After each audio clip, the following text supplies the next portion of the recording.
प्रदेश के सबसे बड़े हॉस्पिटल एमवाय अस्पताल में चूहों के काटने से हुई मासूम की मौत के मामले में अब बड़ा खुलासा सामने आया है।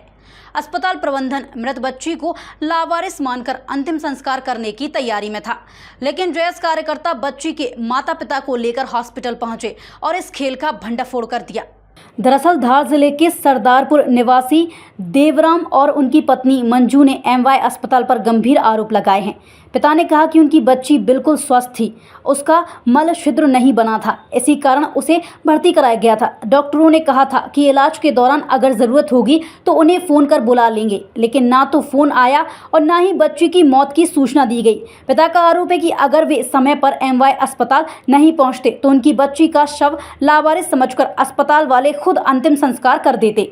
हमारे भैया आए थे, अभी भैया लोग, उसने बताया, पत्रकार भैया आए तो उसने बताया कि आपकी बच्ची की मौत हो गई। हम एक दिन और एक रात रुके, हमारे पास पैसे नहीं था, धार से भेजे 200 रुपये थे, वही एम्बुलेंस वाले ने ले लिया। हम रुके तो अंदर पास बिना आने नहीं देते हैं यहाँ, हमारे पास खाने के लिए कुछ भी नहीं था और वहाँ भर्ती कराया मैंने आईसीयू में। तो उसने बोला कि मैं फ़ोन लगा दूंगा, तुम जाओ। तो अभी तक फ़ोन भी नहीं आया, कुछ भी नहीं आया, नहीं आया। हाँ, ने आईसीयू में चूहे कैसे खा जाते हैं? डॉक्टर की लापरवाही से ही खाते हैं ना, आईसीयू में से कुछ भी नहीं होता है ऐसा। हाँ, डॉक्टर की लापरवाही से ही हुआ, नहीं तो आईसीयू में से कैसे चूहा खा जाता है? इनको सस्पेंड किया जाए और कार्रवाई की जाए। हमको तो कल पता चला कि चूहा ने काट लिया बच्ची को। तो हम यहाँ के ये लेके आए थे, यहाँ पे मैं मास थी, भर्ती थी वहाँ। हम रूपापाड़ा से माँ भेजे थे यहाँ, और रूपापाड़ा से लाया था।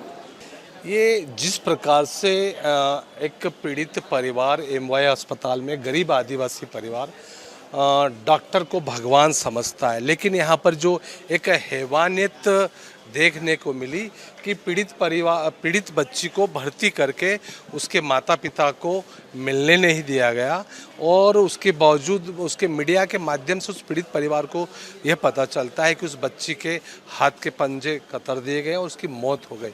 ये अमानवीय कृत्य है और इस एक तरह से भारतीय सभ्यता पे, संस्कृति पे एक बहुत बड़ा तमाचा है। इस पूरे प्रकरण की न्यायिक जांच होना चाहिए।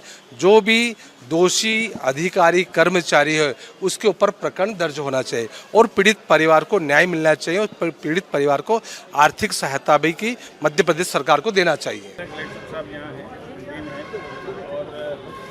परिवार की सहायता की जाएगी और डिटेल रिपोर्ट भी बना रहे हैं। साहब ने जो कहना चाहिए कि जिनकी जिम्मेदारी थी उनको निलंबित भी किया है और आगे और बातचीत कर रहे हैं।